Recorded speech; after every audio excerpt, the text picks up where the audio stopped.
Yeah, it's your boy P. Thank y'all for tuning in. Real quick, we talking about Ghana getting punked by India. So we know that Ghana's been trying to get this Gandhi statue removed off the University of Ghana. There's been a 2-year issue where various people have been trying to go hard to get various colonial images off the premises of Ghana. Period. And they call this particular campaign the Gandhi Must Fall campaign. And we all know Gandhi was a fucking racist. He hated black people. He spent 21 years in Africa fighting for the rights of Indians. He didn't give a fuck about black people. He was trying to get Indians a plate. All right. And I think he lived in South Africa for some time as well. So Ghana has been protesting and protesting for 2 years. And India, at the last minute, said, well, if y'all do that shit, then we're going to negate all of the scholarships for Ghanaian college students into India, right? If you protest our racist anti-black leader, we'll punish your students. On some NFL shit, right? Don't protest anti-black people. On some NFL shit for real. This is how evil the Indians are. This is the evil they do. All right?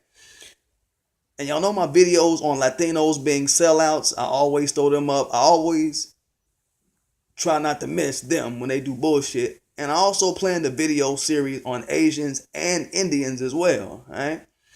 So I know my channel's been up for a little less than a year, but I had them planned in the mix too. So I've been going for about 9-10 months now. So I was like, yeah, I'm finna get the Asians, I'm finna get the Indians, but fuck it, the Asians, I decided, look, they showed they asses all fucking year. I mean, they not ashamed of being pieces of shit around black people. They, from the beauty supply stores to the nail shops, beating motherfuckers' ass, they ain't really being shy. But Indians, I said, look, I want to wait. I just want to wait on the Indians and see when this opportune chance is going to take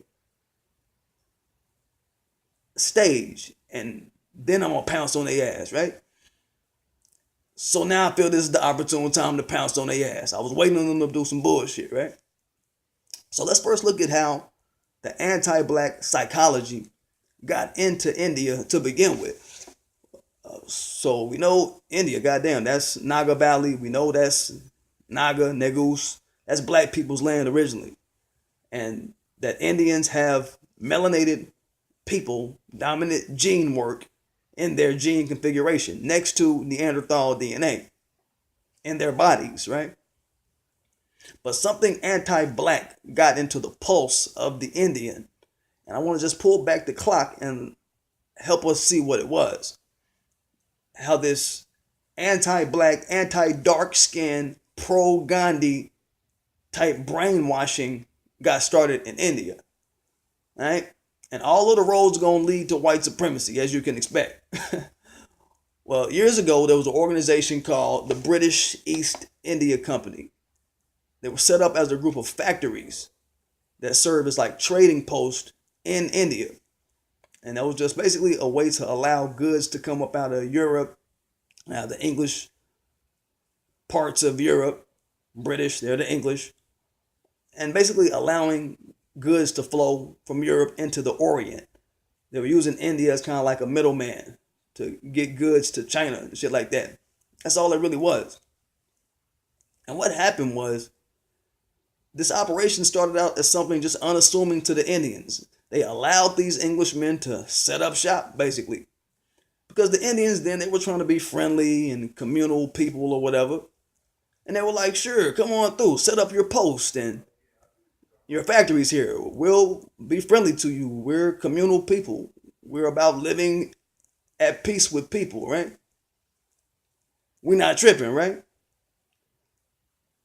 Though they completely oversighted, the real history of the Brits up to this point and what they had been doing in Africa and how they had been setting up their regimes and posts in Africa on the continent and raiding the lands out there, specifically how they infiltrated and raided various countries and we'll see how they play India out of that, out of them not paying attention to that history or being ignorant to that history.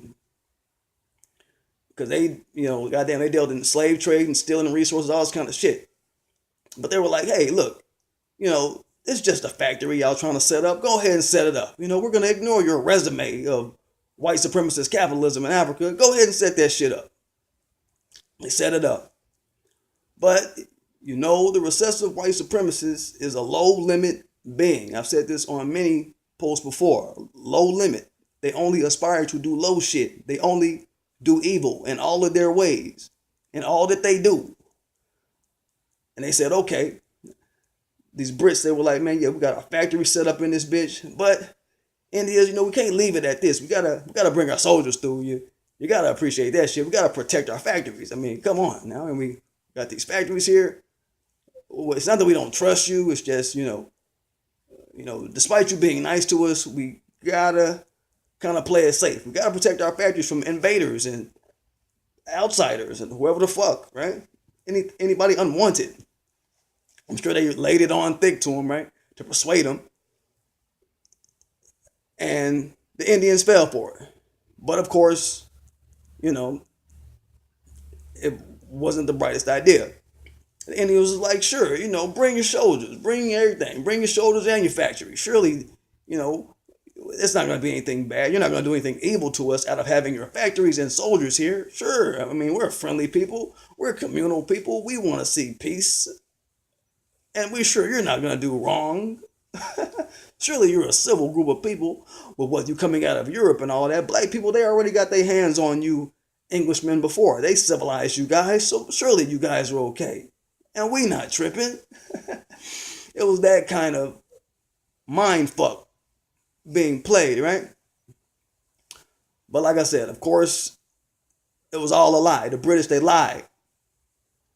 And what was happening at this time was around these factories, there were a lot of British, not British, but Indian kings, like local chieftains and local territorial kings that was basically beefing with each other all around these factories, like just a factory in the middle of nowhere and motherfuckers just beefing around the factories, right? Like literally going at each other, right? And white supremacy, what did they say do?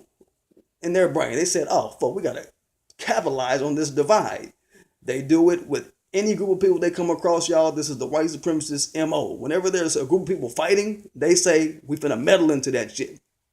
So what did they do? They started supplying all of the sides that was beefing and all these little local wars. They started supplying them with guns and soldiers, weapons and soldiers on all sides, playing all sides of the war, right? And that was the start, the first step to Britain overtaking India. Just that simple thing. And that was the story. White supremacists, they always thinking about taking over and running some shit. And they came successfully to do that shit in India. And you hear about, British war historians, they brag about this shit all the time. Like, oh, taking over India, it was so fucking easy. It was the most unplanned, most unsuspecting, most easiest takeover in our history of conquest. And they brag about it on the British side of shit, right? So that's that story. The Indians, they are a group that are mad at white domination deep down, okay? Just like Alan Maloney I was talking about yesterday. When a motherfucker can't dominate someone, like, that guy that slammed his motherfucking ass at that party, when somebody can't dominate someone, they hold it in, especially the white supremacists. When they can't dominate somebody, but in this case, we're talking about Indians, they get mad, they hold it in, and they be mad. They hold it in, and they be pissed off until they can take it out on somebody that can't or won't readily whoop their ass, was what I said yesterday. So Indians can't readily whoop white infrastructure out there. So any opportunity to impose their will on other people or another group that white supremacist infrastructure is beating on or has targeted to beat on, like black people from Ghana, understand me? They see that as an opportunity. I mean, they see it as a way that they can bristle up and play tough and guerrilla chess beat. It's like a girl who beat her man every day. She assault her man every day, all the time. And then when he slap her one time, then she be like, oh, I'm finna go call the police. I'm finna call your probation. It's like, motherfucker, you're running behind a bigger bully, but you know that I could beat your ass real good. I could beat you so bad. You know what I'm saying? I mean, it's kind of like that psychology. Kind of like they're running behind a bigger bully. Kind of to say, go get him, bully who's bigger than me. But really, you just a lightweight. You really lightweight bullying. You know, India's kind of lightweight bullying Ghana with this shit, but they really are afraid of white supremacy, or really afraid of white domination. And Ghana's going through their own issues with white domination. So it's just really two victims of the same fist. And one of them trying to act like they tough. One trying to pull rank on the other. With India in this case, right? Some sucker shit. It's some real buster shit going on. But, you know, the lesson is that Indians think they can bully black people as a response to them being weak by comparison to a white infrastructure that fucked up their whole country. Understand, India is 90% poor people, like really fucking poor. And out of the 10% people left, 1% is like really extremely rich, and then 9% is what they call middle class. So they have a very small middle class, very small upper class. I know this because I watch Indian news, and you can guess who is at the top of that 1%. Who's the more money-making people in India? It's light-skinned Indians. It's white people. It's light-skinned Indians. So y'all know that hatred is on the ground for dark-skinned people, period. When 90% of the fucking country is poor, dark-skinned Indians, think about that. That shit has just destroyed the psyche of Indians when they come around black people. So when African students, and that's a lot of Africans that come out to India be students, when they come out there and they are around the broke, dark Indians, it be beef. All right? They be harassing and raping and murdering African students out there. If y'all know the history of Indians going up against African students, it's ridiculous, okay? There was at a metro train station in Delhi not too long ago, a couple years ago, I think, somebody got hung, lynched in a fucking metro station. Out in Bombay, it's all kind of racial attacks on black people. You know what I mean? Made by poor Indian people, right? So just think about that.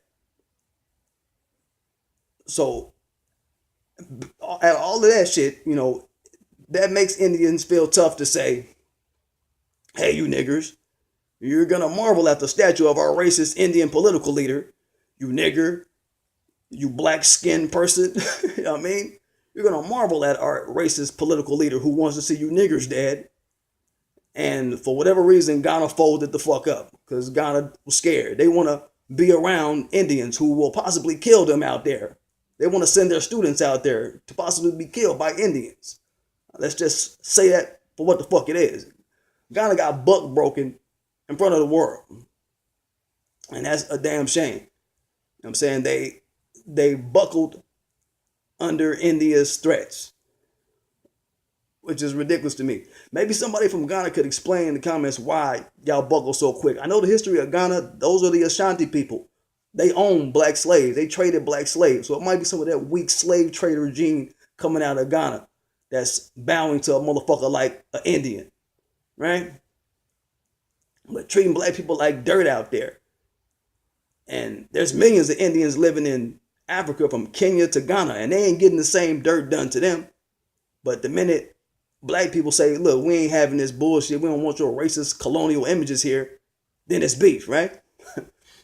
So all y'all black people as in America, all my American blacks, look, we out here, we be talking about going to Africa and shit. All y'all talking about y'all got a flat out in Ghana. Y'all better make sure it ain't owned by one of these coon Ghanaian motherfuckers out there. They probably call the police on your ass for walking your dog or some shit. Or some benign shit. It's not a good look for Ghana, you know what I'm saying? And, you know, maybe somebody could explain that rapid folding that Ghana did. You know what I'm saying? Because India, they really expect Ghana to kiss their ass behind this shit. And But we know under a system of white supremacy that when Indians come out to America, they scared of white people like a motherfucker. They scared of white people though. They scared of white people in their home country, and they scared of white people when they come to America. They don't want to get their visas canceled. They don't want to get their scholarships snatched over here. They know who to play a certain way and who not to. Is my point. So check that shit out there, Ghana. Don't send your students out there. They just finna probably get killed out there. Don't forget to subscribe to my channel. Don't forget to hit that like button. Don't forget to hit that notification bell, so you know when I'm dropping. But get it, y'all.